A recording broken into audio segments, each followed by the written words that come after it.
All right, let's get started. Thank you so much, everybody, for being here.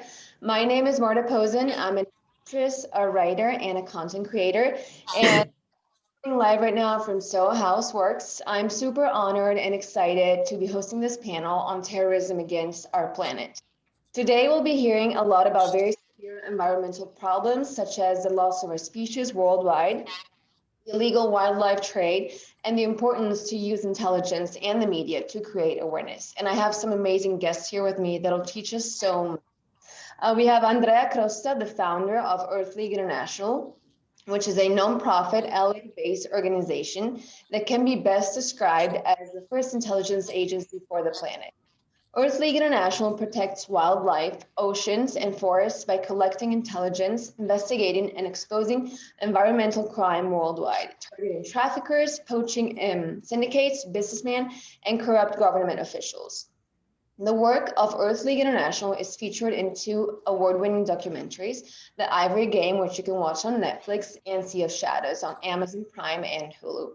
Both have Leonardo DiCaprio as an executive producer, and Sea of Shadows has won the Sundance Award last year. Scott Atkinson is also part of the team at Earth League International. Scott leads executive searches for companies and organizations that focus on advancing environmental and social impact initiatives across the globe. He has helped place chief executives, board of directors, and senior leaders for clients, including Impossible Foods, National Geographic Society, Planet Labs, and San Diego Zoo Global.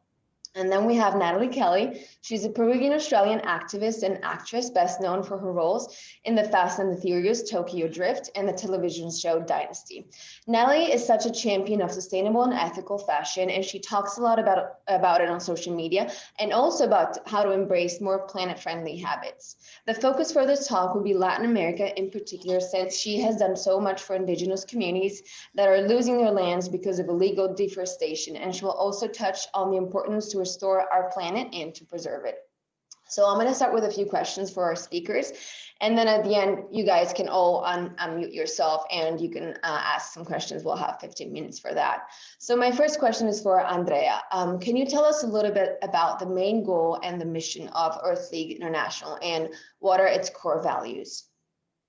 Yes. So first of all, in order to understand Earth League International and our work, you have to understand the space where we are in. So we are talking about environmental crimes now. So environmental crimes are now recognized as some of the most profitable forms of transnational criminal activity. We're talking about the fourth largest criminal enterprise on the planet, after drugs, counterfeit goods, and human trafficking. So it's a big crime, and of course is about poaching of endangered species like, I don't know, tigers and rhinos, and about trafficking of ivory or pangolin's case, but it's also about illegal fishing, for example, industrial illegal logging, deforestation, and the dumping of dangerous materials. So it's a big space where now is in the hands of basically transnational organized crime, corrupt government officials, and in general organized crime in different countries around the world connected with each other. So the important question to ask is, so who is exactly behind all that? So the classic villain that you read about on the news, on the media, are the poachers, are the illegal fishermen, are the locals. But this is profoundly wrong. So the real villains are the traffickers, are international organized crime, are big time criminals. So it's very important, in order to turn the tide, to go after these people and not the poachers, not the small people that in most cases are just trying to make a living and are as exploited as the national resources. So yes, we can talk about terrorism against Earth, which is the title of this talk, and the idea behind Earth League International came from the realization from my previous work. If you look at other global threats like terrorism, like narco trafficking and organized crime, intelligence is really the heart of the strategy to fight back. So you cannot imagine, for example, to fight terrorism without intelligence, without professional intelligence. But sadly, in this space, environmental crime is basically completely absent. So a few years ago, I decided to create the first intelligence, sorry, the first intelligence agency for Earth. So I started recruiting former FBI, former CIA. When did you start it exactly? What year was that? Was the initial, I started to work on it about 10 years ago in my mind. And then about 8 years ago, I finally launched it. And of course, I needed very, very unique people, people that you don't find, off the shelf at the supermarket. We're talking about very experienced former CIA or FBI special agents, crime analysts, undercover operatives, cyber experts. So it's a very unique team of people that is now form what it is, in my opinion, already can be considered the first intelligence agency for Earth. And when I was watching the Ivory game, I saw there was an Asian lady that was part of one of your operations. And after she delivered the paperwork on the case that she was working on, she said, "Now I'm going to disappear." And I was like, wait, that was like, I didn't really, I mean, I understood that, but I'm like, what happens sometimes to some of those team members that you like work on a certain mission and then do you like not work with them after that? Like, how does that, I know that's part of like when we're going to talk about the documentary, we can discuss that a little bit, but it kind of like stuck with me. And I was like, that is really interesting. And it sounds dangerous. Can you talk a little bit about that? I actually still work with that lady that you saw in the Ivory game that we codename Omega. And we have now, I think, the most important, the best undercover team, Asian undercover team in the world. We're talking about a dozen of Asian undercover operatives and investigators capable to engage directly this so-called bad guys. Part of our work, the most important part of our work in the field is our undercover operation. And during this undercover operation, we pretend ourselves to be bad guys in order to get as close as possible to people. And our team members are very often wired. So we record audio and video, everything we see, everything we hear, in order to collect evidence that later on can be used by law enforcement. So it's a very unique work in the field that you need very, as you can imagine, there are very unique people willing to do this. And then, of course, after the work in the field, we have a big portion of our work is actually the back office with crime analysts and cyber experts working for months on the information that we collect in the field. Got it. When I was doing my research on your organization, I found out that it's not funded by the government. And I asked you, should that change? Are you guys trying to like change it? And you told me that it's actually very important that your organization stays independent. Can you explain that? And also in relation to that, for Scott, I know that you work with a lot of other NGOs. Can you tell us a little bit about the differences between the way they work and the way that Earth League International works? Yeah, about it. So when you are an intelligence agency, so when your work is to collect information and produce intelligence that later on can be used by other actors, independence and integrity are absolutely crucial. So it's all you have to be credible. That's why it's very complicated to receive money from governments, because you might investigate those governments. When you are in those countries, we also investigate corruption of public officers. So it gets very tricky. So we prefer to get our money from foundation and from donors and from people. But we also have excellent working relationship with U.S. law enforcement agency, at least 5 of them. So from this year, we started to apply for federal grants, but only in the United States, because we now consider them partners. They receive a lot of confidential information from us. Are you doing that only in the States because that's how it works here and you cannot do that in Europe, or is it a choice, or is it based on the type? Yeah, it's a mix. Well, we feel comfortable with those U.S. Law enforcement agencies. We don't think we don't think that applying for federal grants will have an impact on our independence and integrity. We don't work in the United States. We work only around the world, but outside the US, mostly Latin America, Africa, and Asia. So, and because we are already sharing a ton of confidential information with the US law enforcement agencies, for example, US Homeland Security or Fish and Wildlife Service, we think it's okay also to apply for federal grants. Got it. Yeah, and just to expand upon what Andrea was saying, I mean, the the organization's called Earth League International. It's not Earth League America or Earth League Colombia or Earth League France, right? It is an international organization, and being credible and perceived and utilized as an independent entity and leverage point for various organizations around the world is what we're trying to continue to emphasize with the work that we do. And so if we were to align ourselves with one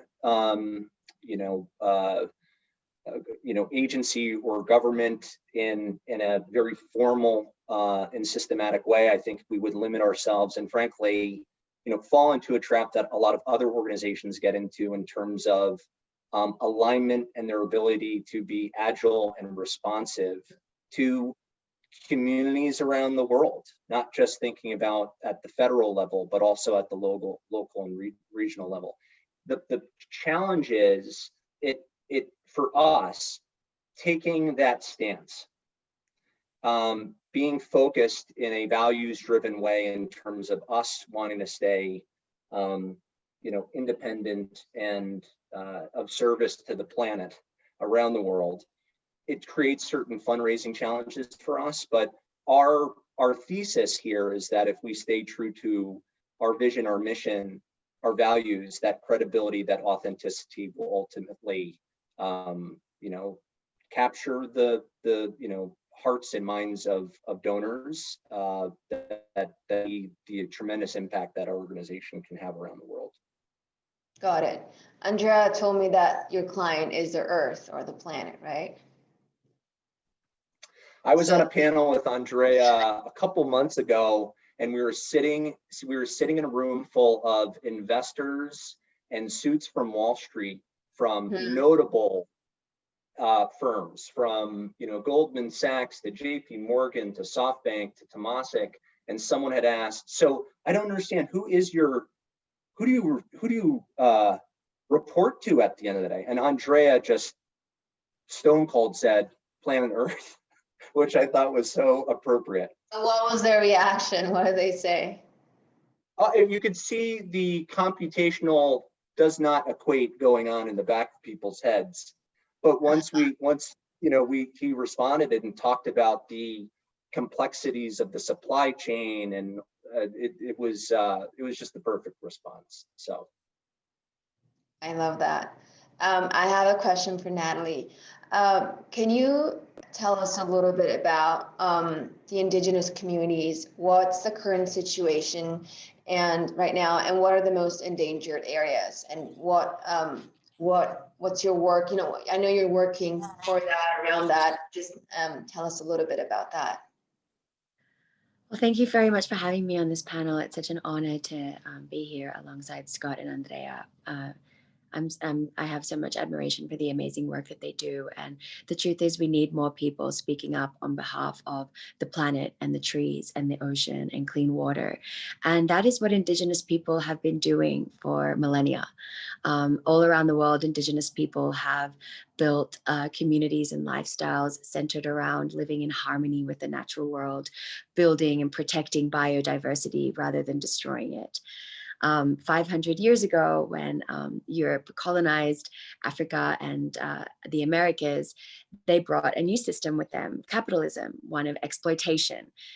This is directly in contrast to how Indigenous people live, because they're so deeply interconnected with the natural world, and they know that their rivers and their mountains and their oceans sustain them with food, that they have a deep vested interest in making sure that these places remain untouched. And when the exploitative capitalist economy came in, brought by the conquistadores and the Europeans, they brought in a new worldview that is directly in opposition to how Indigenous people have been living for thousands of years. And that's how we got to where we are today. We have sadly lost most of our Indigenous populations around the world due to genocide and disease. And now we're encroaching on the last remaining territories that they live in, which are the last remaining wildernesses in the world. Indigenous people represent 3% of the world's population, but they protect 80% of the world's biodiversity. So it's really time to talk about what happened 500 years ago, to deal with the ancestral trauma that was caused by the genocide and the stealing of lands and broken treaties, etc.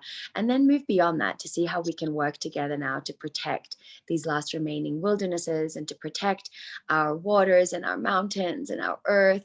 So I am indigenous Peruvian. My grandmother is Quechua from Peru. She still speaks Quechua. I focus a lot of my time and effort to raise awareness about the plight of indigenous people, specifically in South America, specifically in the Amazon, because it's such an important ecosystem that the world relies on for oxygen. The Amazon has been deforested at 17%. If we get to 25%, then the Amazon rainforest will reach a tipping point and turn into a savanna, and we will lose the lungs of the earth. And that's the direction we're headed in, to be brutally honest. You know, it's important people know the truth.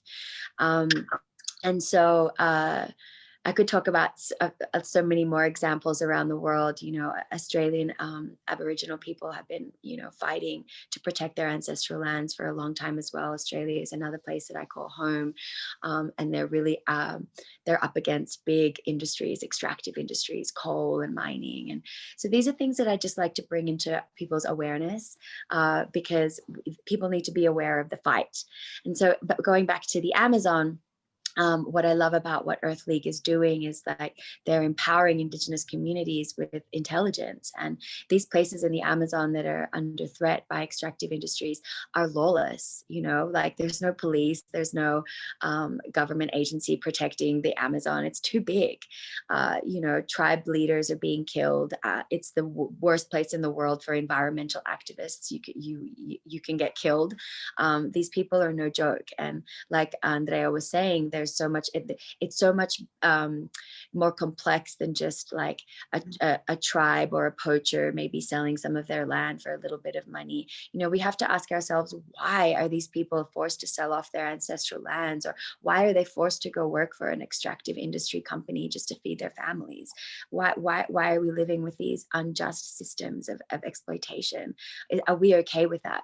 You know, and so one other thing that I wanted to mention is that a lot of times these Indigenous tribes and people have been either forced off their ancestral lands, so they have lost their livelihoods and their subsistence ways of living.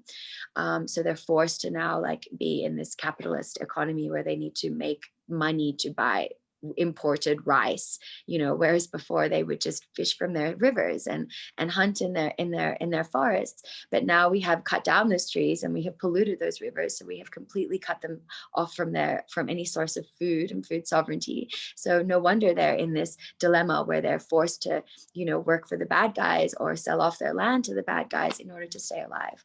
And so I really just admire the work of Earth League International in helping provide intelligence so that we can fight against these bad players. And there's so many. It's such a complex web, as Andrea will describe. There are, you know, multinational companies and countries involved as well. It's a very complex issue. Thank you for that. Regarding the documentary The Ivory Game, I know that the whole movie started from a leak that you guys received on your platform that you founded and created, Andrea, Wild Leaks. Can you tell us a little bit about how that works? And also, when we chatted before the Zoom, you told me about this other technology that you're working on, or that you already have actually actively working. It's Tor, I think you told me. Can you touch a little bit on that? Yes, WideLeaks is actually built on Tor. So WideLeaks, we launched WideLeaks in 2014 as the world first whistleblowing initiative dedicated to environmental crime. So we were the first to try to apply the concept of whistleblowing and anonymous submission to environmental crime. And it came from the realization that a lot of information about environmental crime is in the hands of untapped sources, you know, working and living around the world, some of them close to criminal networks, some of them just witnesses, but they have a lot of information. But most of these people are usually not willing or inspired or incentivized to share this information for many reasons. One, for example, is very complex in certain countries to report serious environmental crime, serious wildlife crime. You risk your life. So in 2014, we decided, okay, let's try to build a safe space online, and a safe space where people can that can use to share information safely and anonymously. So we launched Wide Leak, which is an online platform built on Tor technology. Tor technology it's a technology actually many years ago, initially developed by the U.S. Navy, actually, if I remember well. But it's used around the world for journalists and investigators and people who want to remain anonymous on the net. So the mission of Wide Leaks is to receive anonymous information about environmental crime from around the world. You can submit information, videos, pictures, whatever you want, and then we carefully analyze and vet this information to understand exactly what we receive. Is it good? Is it bad? Is it crap? Is you can be anything about everything. And then we we either use this submission to launch our own investigation, like in the case of Ivory Game, for example. It started all with a very interesting leak about ivory trafficking between Hong Kong and China, mainland China, or we share the leak with a partner law enforcement agency, or sometimes media, like it happened, for example, in Tanzania a few years ago. So far, how do people find the platform? Like, how do they know that that's where to go to report these sort of crimes? Is it like? It goes. I mean, it's an important question, because any whistleblowing project around the world needs two things. You need to be known and you need to be trusted. If you don't have those two things, they will never send you anything, of course. Right. So our main work with Wide Leaks is to be known. So for example, we launch market penetration campaigns on Facebook targeting certain countries or certain areas or certain cities.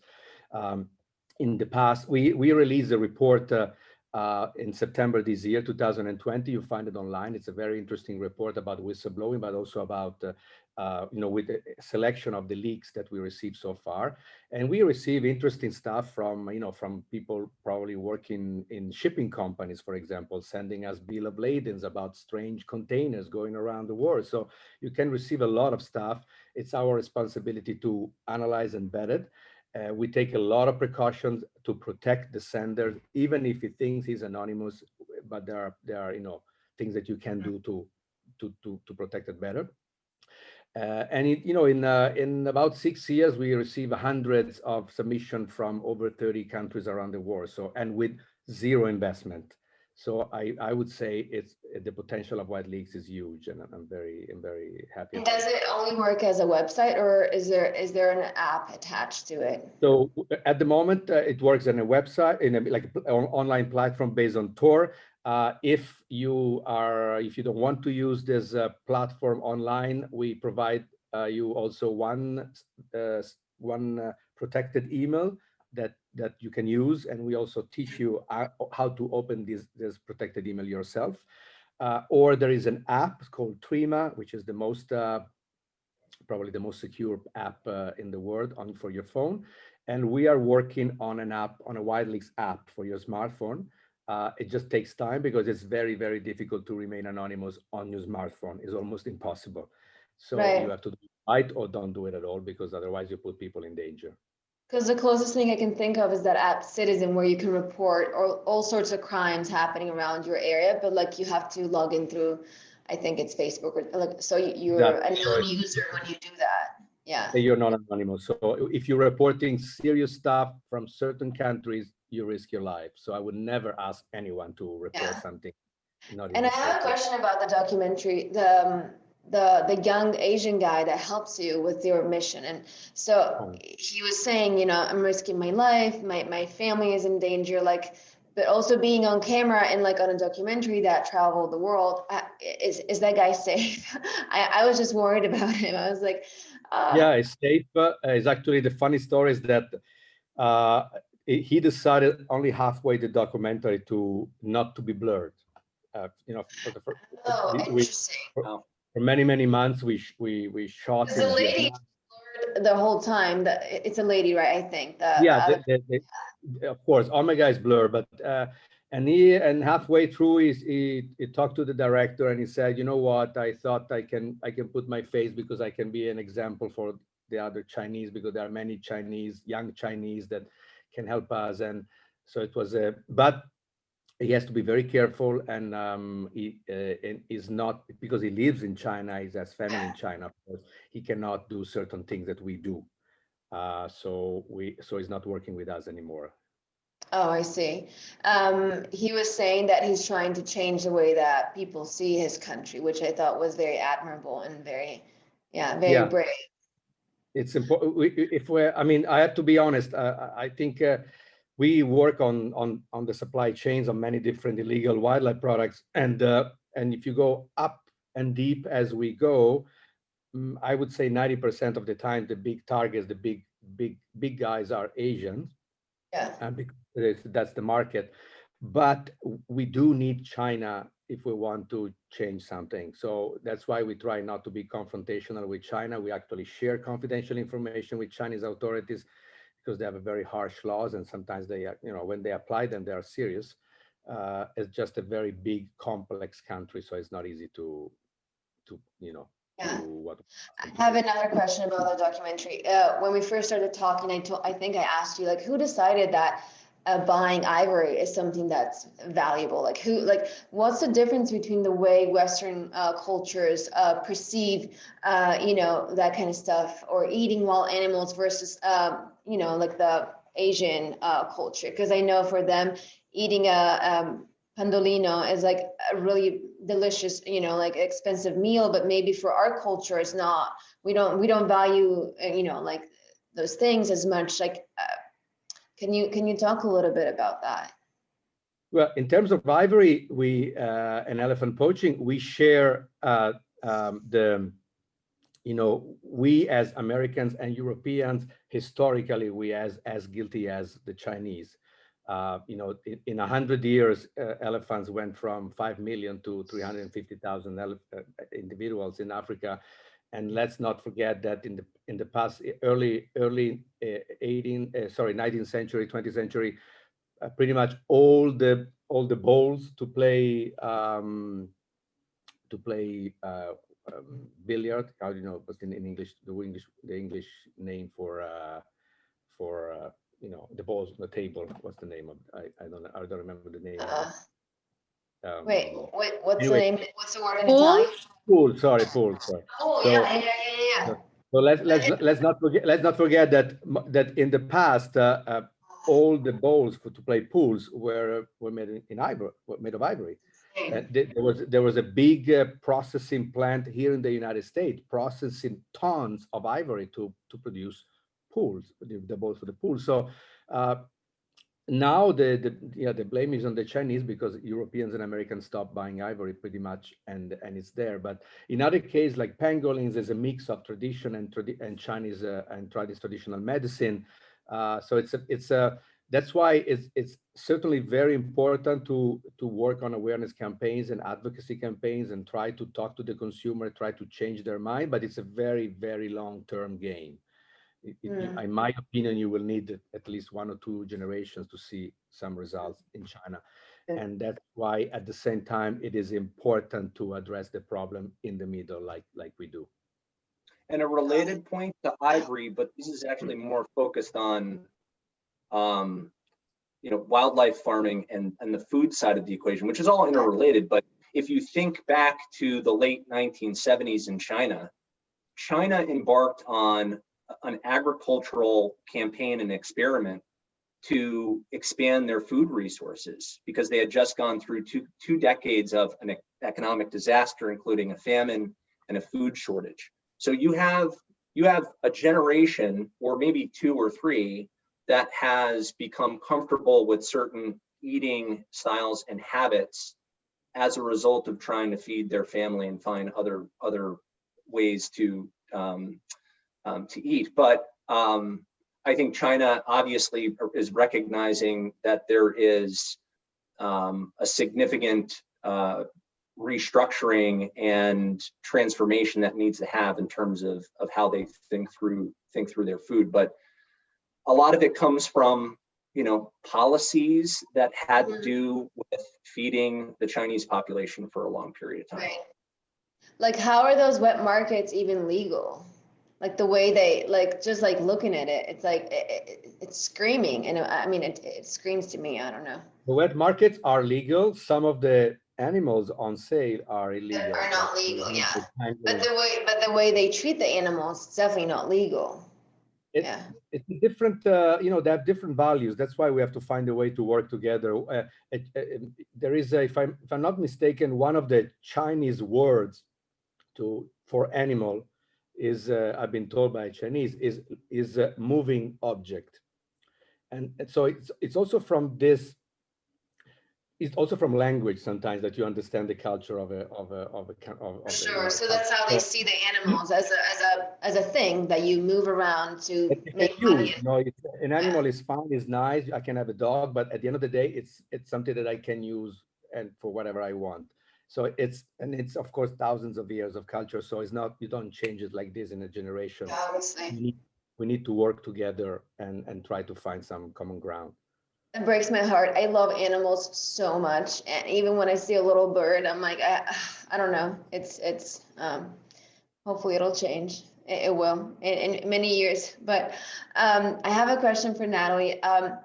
Can you talk a little bit about the connection between the people that are involved in the so-called crimes and the ecosystem that they're destroying? Like I know that you talked about like how can we restore that relationship between the people and the planet? Like what kind of work is there to be done to change that or to work towards that? Well, I started to talk about this in my last answer. We really need systemic changes to our economies and recognize that capitalism has not worked for the people in South America nor the planet. Trickle-down economics does not work. You have vast majority of people, mostly of indigenous descent, living in poverty. The biggest hotspot for child famine is the Amazon rainforest. How is that possible in a place of such abundance? And like I said, it's because we've been separated from our ancestral ways of living and our ancestral ways of gathering and hunting food. And now we're reliant on the government or this capitalist system to eat. So I like to envision a future with a regenerative economy where these people can have a dignified living and have prosperity, growing food and medicine in a regenerative way. We can reforest the wildernesses that we have lost in this way. We can sell said food and medicine in order to provide prosperity for our indigenous communities. I do believe that there's a way that protecting the Amazon and these wildernesses can be profitable and beneficial for the planet and beneficial for the communities living there. But it means taking huge steps as an international community to ban all extractive industries from the Amazon, to ban any more deforestation, and to actively work to reforest the parts that we've lost. And so there's, like I said, there's going to need to be structural change and systemic changes to the whole economies of South America that are really reliant on extractive industries, on fossil fuels, on mining, on logging. And we need to create new regenerative economies where indigenous people can be rewarded for their knowledge. You know, they have so much knowledge about how to live in harmony with the ecosystem. They know, which plants are medicinal and which fungi are useful and medicinal. And this is also something that I'm really excited about, the potential for fungi to be a solution to some of the world's, a natural solution to some of the world's biggest problems. We've only discovered 6% of the world's fungi. So there's 94% of undiscovered fungi out there. And, and they're found in our last remaining wildernesses, in our last remaining old growth forests, which is why we need to protect these areas, because there is potential technology in there. And so I think once we start reframing our relationship to a place like the Amazon, away from how much can we extract from here and how much can we profit from this, and how, you know, how much exploitation can we do here, to a different framework of like, how can we protect this area, because this is actually already sophisticated technology in these old growth forests and rainforests, and they have, you know, within them potential future solutions for our problems on this planet. So I think it needs a big reframe. I think the international community needs to come together to support Indigenous communities in fighting back against extractive industries. We need to put pressure on the courts to also uphold their rights, and educate ourselves more and help groups like Earth League International, who are doing really unprecedented work there, because like I said, these places are pretty lawless, and so we need people like Earth League International coming in and doing this work to hold people accountable and to provide the proof of what's really going on, so that the international community can wake up. We do. Nathalie, I think you just nailed it. I mean, for me personally, I've put a stake in the ground, and I know I'm not alone in this, and this will resonate with the audience, but I put a stake in the ground against companies and organizations who, you know, frankly, their business practices don't balance financial returns with integrating environmental, social, and governance factors into the investment process and the decision-making process. There's actually a category now called ESG, which has been a driver fundamentally of taking capital from traditional asset classes, whether it be oil and gas or mining, and then filtering it into, you know, a new asset class that you know, covers a wider spectrum of issues that traditionally are not part of financial analysis, and yet, you know, they have financial relevance. And those might include, you know, how corporations respond to climate change, right? How good are they with water management? How effective their health and safety policies are in protection against accidents? What's their footprint in the local communities where they manufacture their products? How do they manage their supply chains? I mean, this is something that Earth League International has a major in, is on the supply chain side. And, you know, I will say that companies that focus on ESG end up actually operating and performing better than companies that don't have this litmus test associated with them. The one other thing, I was smiling when you were talking about fungi. Part of what I do in my job, right? I'm an executive recruiter. I seek out working with either CEOs or entrepreneurs, founders who have big, lofty ideas. We helped, you know, build the teams over at Impossible Foods and other organizations. And we also go and work with the larger nonprofits and companies that already exist.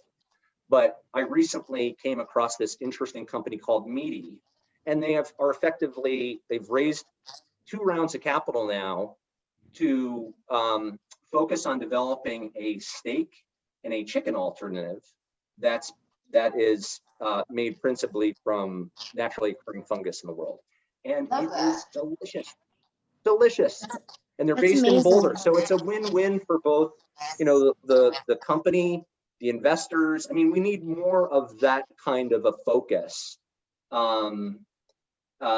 in addition to just making sure that we're being, you know, strong on what policies we put in place, both locally and internationally. Anyway, I just want to say I loved your comment. Thank you. Thank you. Yeah, I mean, considering that, you know, the cattle industry is one of the biggest causes of deforestation in the Amazon, to get people to shift to a fungi-based meat alternative is like, it could be like such a crucial part of turning things around, you know, and considering that fungi can be grown in a not just sustainable but regenerative way, we could replace one stale old economy with another new regenerative one. So I like to think that, you know, there are solutions out there and they are exciting. It just requires a reframe, a collective reframe. It's awesome. We need, I'm not going to convince my parents that they should have fungi-based steaks, but Nathalie, if you keep pushing, well, I mean, we need people like Nathalie who are amazing advocates, you being out there and also messaging out there. So maybe there's to hope work there. at all the levels though, because it doesn't mean that because they're older they want, be able to change their habits. I think it has to be like a global sort of change where of course they can come from younger generations, but I think they'll listen. I don't know. I preach a lot of things to my parents and maybe right away they'll be like, oh no, but then they get it. So I think it should be like a global effort for sure. Question for Andrea. I know that you are working on a mission in Latin America right now. Can you talk to us a little bit about it? Yes, Latin America as became very important to us in terms of operations. Is in general, when we talk about conservation, is in the past years, Latin America has been, most of the money, most of the attention went to Africa and Asia, and very little to Latin America, where you can find most of biodiversity on Earth and incredible ecosystems, incredible animals that live only in Latin America, incredible problem with local communities. So we are now working in 6-7 countries on a variety of supply chains, and I have an interesting story that I have to change a few details of this story because it's an ongoing operation, but it gives you an idea of what the kind of work that we do and the kind of problems that we have. So we were in a Latin American country a few months ago. Our team undercover, we're meeting a few people. This came after months and months of work and engaging these people. So at one day, our team got invited to a meeting in a restaurant, and by what we believe is the most important wildlife trafficker in that country. Is an Asian guy, and we met him for a few months. He offered us all kind of stuff. So we went to this meeting, and we started talking about wildlife trafficking. We were filming everything, of course. So the guy offered us 10 tons of shark fins. He offer us jaguar parts. He offer all kind of endangered birds. He said that he's also into illegal logging. So we were talking about that. Then at a certain moment, a second person arrived, and he was the representative of the most important organized group in the country. And the conversation shifted to other crimes, serious crimes. Effortless, like they were talking about, they were moving from shark fins to these other crimes. And then a third person arrived, and this is a top government officials, and his role is to basically facilitate any kind of smuggling in and out of the country of any kind, including people. And so this is what it looks like, what the top of environmental crime looks like. In technical terms, it's called convergence because you have the convergence of different crimes in the hands of the same people. So you understand that if you don't work at this level, if you don't try to take down these people, whatever you do below this level is almost a waste of time. It's like fighting mafia in Italy without caring what the top mafioso are thinking and doing. So it's a powerful story, in my opinion, that explains what environmental crime is. So it's not about local communities and poor people and poachers and this and that. It's about very serious transnational organized crime that mix all kind of crimes together. Yeah, is it always like that? That, for example, like, I don't know, drug dealers and like animal traffickers are like connected, or is it like not always? conflict? Not always, but in many countries, when you and actually, by the way, when we talk about wildlife trafficking and we're talking about these Asian traffickers, very often they are not, flat out criminals. They are businessmen. They do a lot of legal stuff as well. So there's a constant overlapping of legal and illegal.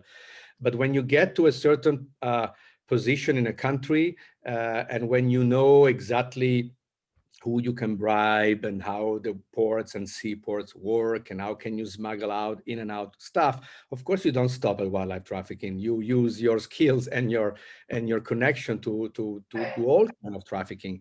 And then if you have a lot of cash, for example, or if you know how to work with cash, then you attract the attention of organized crime, and they usually have a need to launder money constantly. So, and then, voila, you are working at the top of the criminal chain, and you're able to profit from very different very different things. And the thing that make me mad is that in all these you still have people, media, donors, government actually thinking that the responsible are the local communities, are the poachers, are the poor people, because they are easy target, because it's very easy to arrest or even kill one of those people. It's very difficult to arrest like a kingpin or a big boss.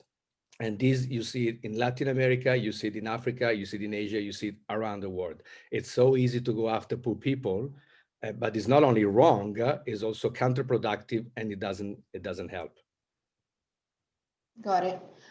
Scott, can we talk a little bit about ocean crimes specifically? Because I know that that's your focus and expertise. Sure. Yeah, I'm happy to. I'm still thinking about what Andrea was talking about. I mean, yeah. You got it. Before I go into that, in many ways, you need to have a business hat on before you have a nonprofit hat on when you approach environmental crime, because at the end of the day, these organizations are businesses. They're businesses. They operate like businesses. They're structured like businesses. Doesn't mean they're doing good things, but they definitely have a structure. And so, like, to Andrea's point, let's use the shark fin trade as an example. Shark fin trade right now globally, it's anywhere between 500 million and $1 billion. It's a huge addressable market, right?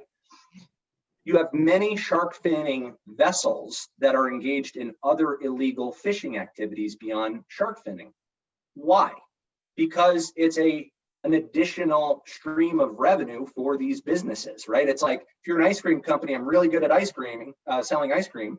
I might as well also sell, a branded cookie that goes along, So that's kind of the mentality you have to have is, all right, you're doing shark finning, but now that I've got a set of relationships and a platform, now I can get involved in the seahorse trade. I can get involved in, illegal squid poaching. So anyway, that's the mindset that I have when Andrea is talking about this. Anyway, I'm a surfer, just to get back to your question. I'm a surfer. I live here in Half Moon Bay. I surf Maverick. Surfing is my thing. I'm obsessed with it and always have been. By the way, I have to commend Peru, because Peru is the only country I know of, or actually the first, that established a federal law to have surfing surfing reservations, large scale in Peru. So Natalie, I had to give that quick shout out. Anyway, back to shark finning. As someone who surfs with sharks that could take a curious bite out of his leg, you might be thinking, well, why in God's name would you want to protect sharks? And there's a bunch of different reasons, environmental and social. So environmentally speaking, less sharks upends the ocean's food chain. A decrease in the shark population could trigger out of control algae blooms globally, an extinction of smaller species that rely on sharks to eat their predators. And again, let's go back to indigenous people. Let's go back to local communities. Many of those smaller coastal species, communities depend on them, right? So slice of fin, certain countries win, other countries not only lose, but are debilitated in really sad ways. So there's the environmental part that we want to talk about. The shark finning vessels, again, I'm against shark finning because, like I said, those vessels are many times catching other catch. You may have seen that in the Galapagos last month, nearly 300 Chinese vessels were caught illegally fishing 300. And pulling up. Yeah, 300 illegally off the Galapagos and pulling up thousands of tons of squid and fish, which, there's an environmental consequence. But beyond the environmental concern.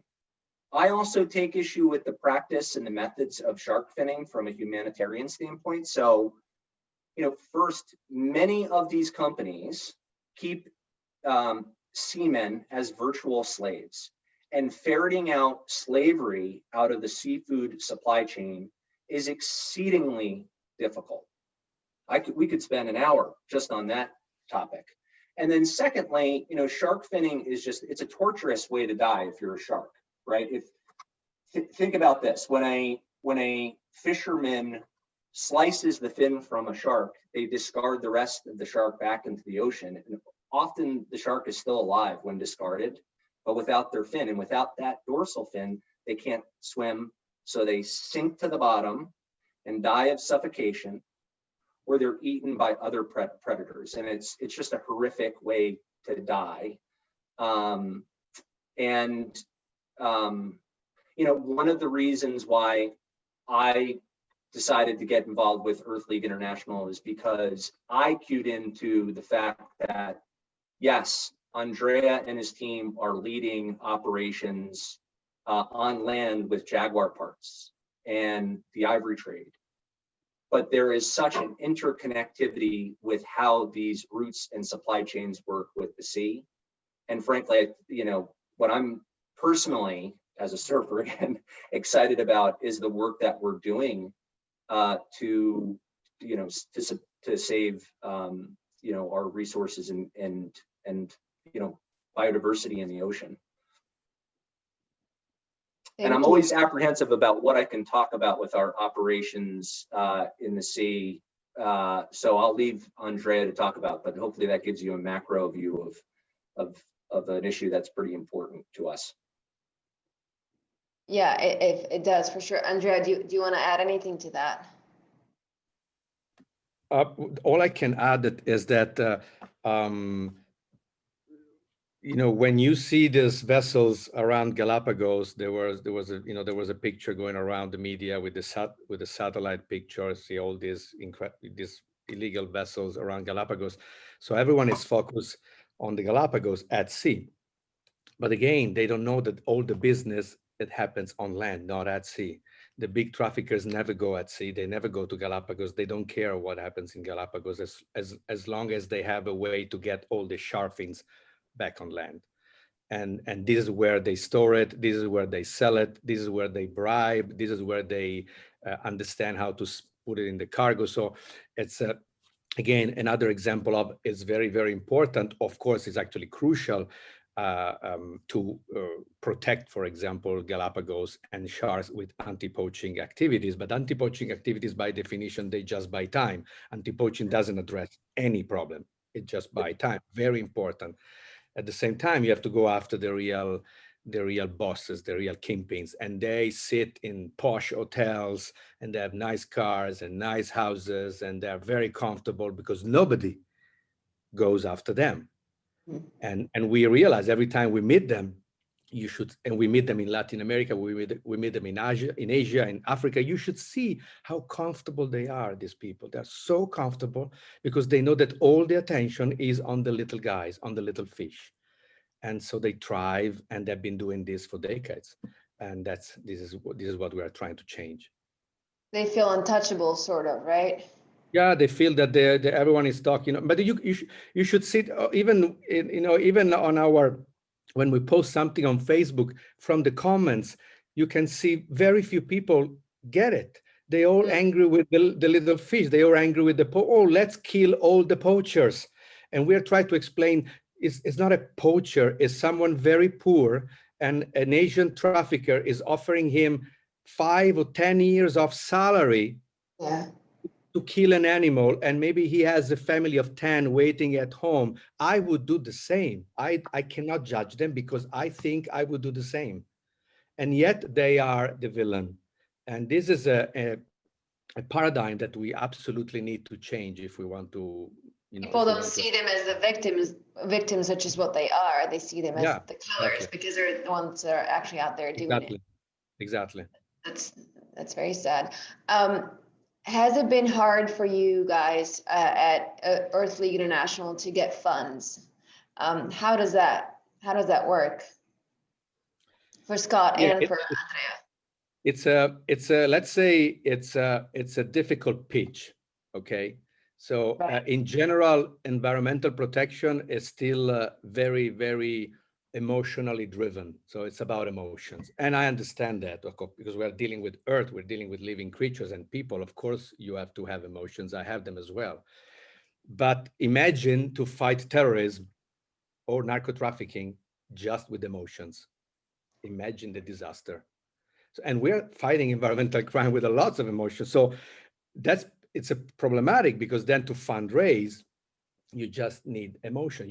You raise money with emotions. So if I go around and now I'll be slightly politically incorrect now, which is my specialty sometimes, but here in Los Angeles, for example, if you go around asking money for I don't know, rescuing baby elephants, you raise millions of dollars. Okay. But if you go around and ask money, hey, actually my plan is to go after these bad guys at the top of the chain. And so my business is to produce less baby orphans that can stay with their mother.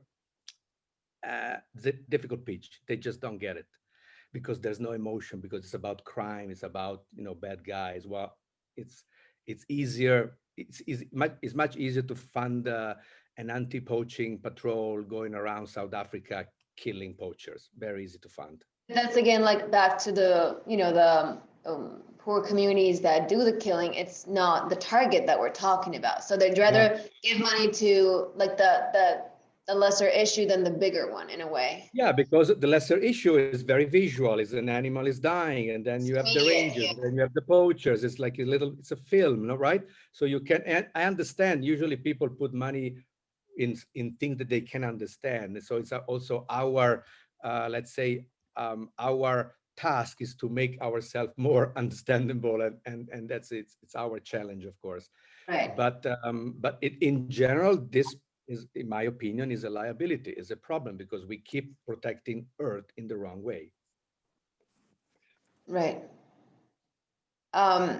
I have a general question for all of you guys, back to how can we make the work that you guys do more understandable for people, for anybody out there? How can we use my platform, other people's platform on social media to create better awareness? I know that whenever you do these talks, Andrea, people ask you, what can we do to help? And you feel like really we are the ones that are doing all the work. But is there anything really helpful that we can do, that any sort of useful knowledge that we can share, that I can share back with my followers on my platform, and Nathalie as well? Is there anything that you guys can share on that? I think this is the perfect question for Nathalie, because she's an expert Yes. in this. I was just going to say, we're all taking cues from Nathalie on this one. Exactly. Well, listen, we all have platforms, whether you have 10 followers or a million, or it's just your family or coworkers, and we all have the capacity to storytell, and that's what's really needed here. Andrea was talking about emotion and how to get people to care, and yes, baby elephants triggers a lot of emotions in people, and people are automatically inspired in a compassionate way to help.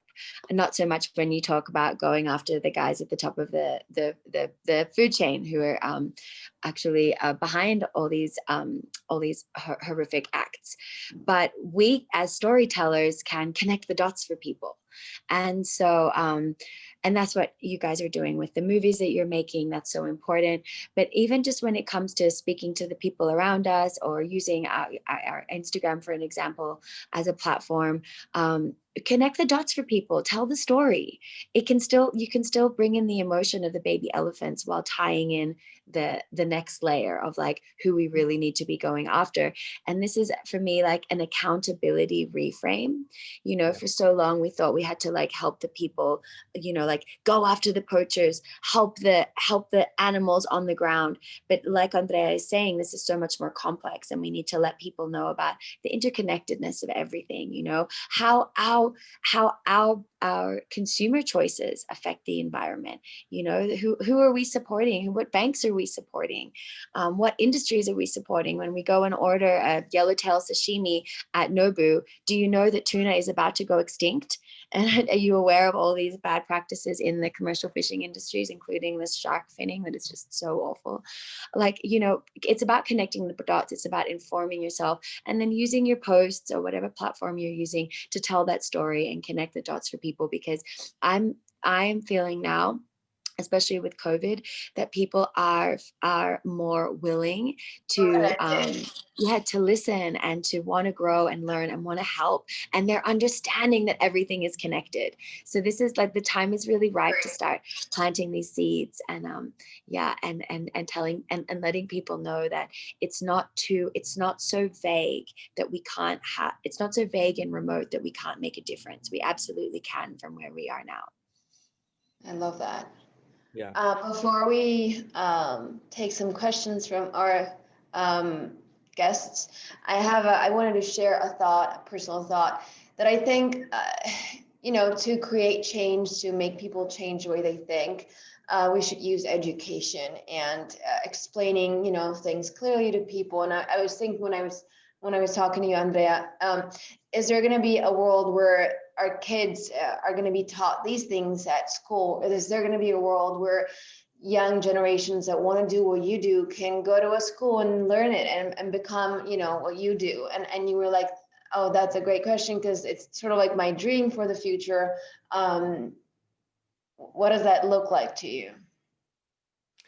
Yeah, to me, it looks like, you know, there is this Olympic sport called relay, when you pass the run and run and run as fast as you can, and then you pass the baton to somebody else. So I'm doing this. We are doing this with the next generation. So the faster we run, and the better the next generation will be able to do something about it. If we protect whatever we protect now, they will find it in the future. If we don't do anything now, they will find nothing to protect, even if they came up with the right solution in the meantime. So it's the only let's say the only sad part of my work is that I realize that I don't think I will see significant changes in my lifetime. But that's not the point. The point is to give the next generation the instrument, the tools, the inspiration, and the knowledge, the right knowledge, the complete story, so they can do better. So this is our work, yeah. Just to expand on that, I mean, I'm going back to something that Nathalie said within the first 5 minutes of this discussion, which is on finding a path to being regenerative, and you know, my hope is that our generation will focus on regeneration of the planet. And that requires us not only to be great teachers of our kids, our family members, but it also challenges us, and it necessitates us to have an open ear to individuals that have been more closely tied to the earth and the planet potentially than we have, which goes into indigenous peoples, communities that are local on the ground. So I think that there is an importance for us to be the educators, but also to be educated, and have a two-way path as we chart, a road towards, regeneration. That's very interesting, actually. There's a question here. How are Brazilian politics affecting indigenous people ecosystem? Nathalie, you want to say something? Well, Brazil has a president that I think, and this might be quite inflammatory, is actively trying to allow indigenous people to die so that he can move more extractive industries in and exploit more for profit. He, even just with regards to COVID, not providing indigenous communities there with enough resources and education and help to help them fight the virus. And now we're losing an entire older generation of indigenous people is being wiped out, and with them incredible wisdom and leadership. And so he's also, explicitly said that he's a friend of extractive industries and a friend of loggers. And yeah, I mean, I don't have a lot of nice things to say about Bolsonaro. I think he really represents what we have to fight against. Someone who is like actively against Indigenous people and protecting the Amazon. Like I can't speak specifically to some of his specific policies because I'm not in Brazil right now, and I don't stay up to date with those details.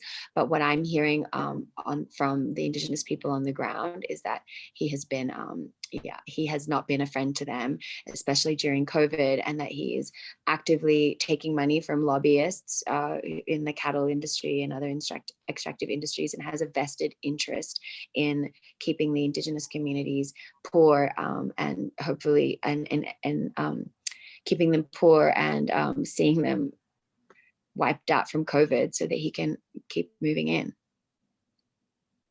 That's terrible. Andrea, will you do an investigation on wet markets? Yes. As a matter of fact, we are actually putting together a plan and a budget proposal to investigate all major wet markets in Asia as soon as travel will be possible again. It will not be just a survey, but it will be an in-depth information gathering intelligence operation, meaning you don't just visit those places, but you engage with the locals, you become friend, you try to extract all possible information about what they are still doing in these wet markets, if they move, for example, the illegal stuff in the back, who are the suppliers, and also to understand if some of these countries changed the laws after COVID. I'd like to remind everyone that the very possible origin of COVID is illegal wildlife trade. So there's that video, actually, I think you should talk about this because I found it so interesting, the video for Le Iene, where it talks about exactly the animals that got infected and that got us infected. Maybe you can tell us. Yeah, we are still waiting the definitive scientific literature, but it happened in the past with SARS, with MERS. So and I don't think it was the last time. So yeah, in these wet markets you find on top of each other animals alive, half alive, dead, coming from the four corners of the world. So nature. So they're not supposed to stay together. So they are the perfect, it's the perfect soil, so to speak. It's the perfect breeding ground for viruses and to jump species. So in those countries like China, like Vietnam, for example, they changed the laws, but in my opinion, it would be very important to launch an intelligence operation and investigation to understand exactly what they changed and if we are risking to get another COVID in a few years. This time, maybe with the mortality of Ebola, for example. Imagine the catastrophe. For sure. Do we have any more questions? Maybe let's give it a couple minutes. If there's anything else that you guys want to talk about, or something that we missed, or something that you want to add to what we talked about.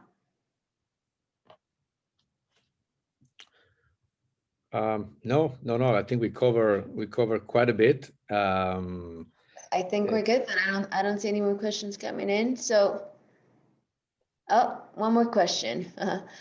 Asking from Mexico, how much is the Mexican government involved in wildlife? In wildlife traffic? Yeah, I don't think the Mexican government is there as a government is directly involved in wildlife trafficking. Also in the past, simply because they have other things way more profitable than wildlife trafficking. But a lot of government officials are involved. Yes, you do need certain people in Mexico, but also other countries to operate in the ports and so for example, in Mexico, our investigations found several times, for example, that they use police cars and army cars to move everything. Of course, not just wildlife trafficking, wildlife products. So the problem with the Mexican government is that they are unwilling to act on the most important players. We have been sharing confidential information with the Mexican authorities for the past 2 years. I had several meetings, high-level meetings with the Ministry of the Environment, the Federal Police, Serious Crime Unit. They know everything, but they don't want to act on the people on the top of the chain. Yeah, and that's a problem. That's a big problem. Will you share a resource link for this talk so we can follow up on this note closely? I think our coordinator, Francesca, will tell us about that later. We're going to have a link to the talk that we just had, and probably more than one, because it's going to be used for different podcasts and media platforms. So yes, the answer is yes. It might also make sense if we to provide a link to WildLeaks, which is one of the tools that we were talking about earlier in the discussion, which, you know, it's an amazingly powerful tool. Yeah. On whistleblowing for environmental crime. And, you know, I know that we've had a fair amount of conversation about how it can be an empowering and democratizing tool for, people outside of the United States. But that was the wrong way to view it with Andrea when we were speaking, because he immediately sent me a picture of tiger parts and shark fins in San Francisco. And so if you think that these supply chains aren't in your local community, or if these products aren't, even though they're banned, readily available down the street, you are wrong. And so again, this tool is something that can be useful for everyone. Yeah. In fighting back. We have the link now in the chat, so everybody can save it and use it.